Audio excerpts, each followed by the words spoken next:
பார்த்தாலே நெஞ்சை பதறச் செய்யும் காட்சி. கள்ளச்சாராயம் என்கிற கோர அரக்கனால் கொல்லப்பட்டவர்களின் உடல்கள் இங்குதான் மொத்தமாக எரிக்கப்பட உள்ளன.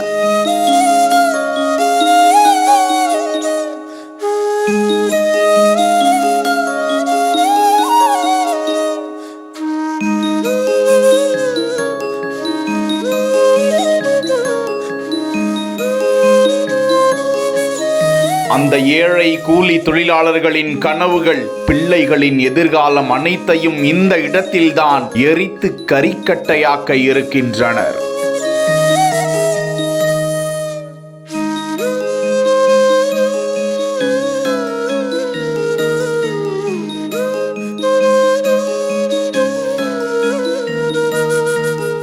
குடிப்பதற்கு முன் ஒரு கணம் யோசித்திருந்தால் இந்த நிலை ஏற்பட்டிருக்காதே என அவர்களது ஆத்மாக்கள் பதறுகிறதோ என்னவோ. அவர்கள் மீண்டு வர போவதில்லை. ஆனால் அந்த பகுதியை சேர்ந்தவர்கள் இனிமேலும் இப்படி குடித்து மாண்டு போகாமல் மீண்டு வர முடியும். ஒட்டுமொத்த அரசியல் தலைவர்களும் இப்போது அங்கு சென்று குவிகிறார்கள். பல தலைவர்களும் அரசு நிர்வாகத்தின் அலட்சியம் என எதிர்குரல்களை தொடுத்து வருகிறார்கள். இந்த மரணத்திற்கு சமுதாயமான நாம் தான் காரணம் என்பதை ஒப்புக்கொள்ள வேண்டும். தவறு நடக்கும் இடத்தை கடந்து சென்று விடாமல் அது குறித்து உடனடியாக அரசு நிர்வாகத்திற்கு தகவல் அளிக்க வேண்டும். ஊர் மக்கள் அனைவரும் ஒன்று சேர்ந்து போராட வேண்டும்.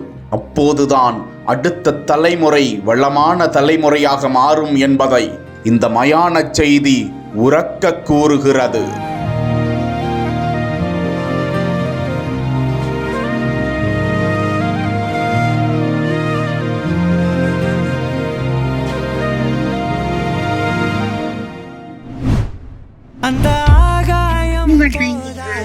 ஏன் காசு பேசலையா?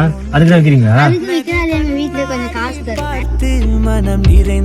இந்த வருஷத்துக்கு உங்க படிப்பு தேவை காசு கொடுத்தா நீங்க விற்க மாட்டீங்களா? இதுக்கப்புறம் நோ ஒர்க், ஒன்லி ஸ்டடி. உங்களுக்கு படிச்சு என்ன பண்ண ஆசை? டாக்டரா? ரெடியா? இல்லையா?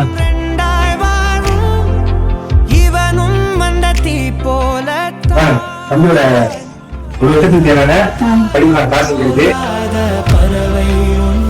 Doctor, okay doctor, thank you doctor.